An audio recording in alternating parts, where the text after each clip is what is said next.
ভাইয়া, আমি এসে খুবই কষ্ট পাচ্ছি। প্রবাসের জীবন তোমরা কি করে বুঝবে? তোমরা তো প্রবাসে থাকো না, দেশে থাকো। আমি দুইবার তোমাদেরকে টাকা পাঠিয়েছি আমার মা বাবার কবরটা বাধাই করার জন্য, কিন্তু মা বাবার কবর তো বাধাই করা তো দূরে থাকুক। এত অলস কেন ভাইয়া? তোমরা এত অলস কেন? তোমাদের মা বাবার প্রতি কি দরদ নেই? তোমরা কাছে আছো, তোমরা দেখতে পাচ্ছ, কিন্তু প্রবাস থেকে আমাদের মায়ের কবর, তোমাদের দেশে সবার কথা মনে পড়ে। আর তোমরা তোমরা এতটা বছর পরেও এসে দেখি যে মা বাবার কবরটা বাধাই হয় নাই।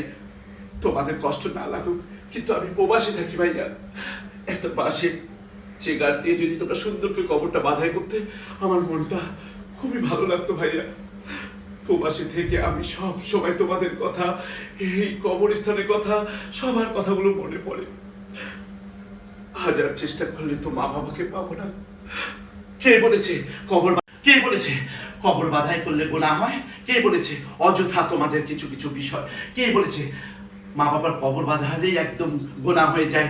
আর তোমরা দেশে থেকে কয়দিন বাবা মার কবরে যাও, কয়দিন দোয়া করো, একটা বিশাল বড় আলিশান কবর ঘরে বসবাস করছো। প্রবাসী একটা ভাইদের কথা মনে পড়ে না? কিন্তু প্রত্যেকটা ক্ষণে তোমাদের কথা মনে পড়ে। এই প্রবাসী ভাই তোমাদের জন্য একটা দিন চোখের পানি না ফেলে ঘুমাই নাই। আর দেশে এসে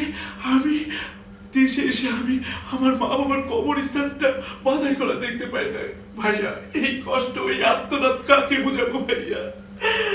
তোমরা এতগুলো ছেলে মেয়ে থাকতে মা বাবার জন্য দোয়া তো করতে পারো ভাইয়া। ঠিক আছে, যা হবার হয়েছে। আমি অনেক কষ্ট পেলেও তোমাদের যাবে না। কালকে একটা মিস্ত্রি ঠিক করো, আমি এবার মা বাবার কবর বাধাই করে চলে যাব।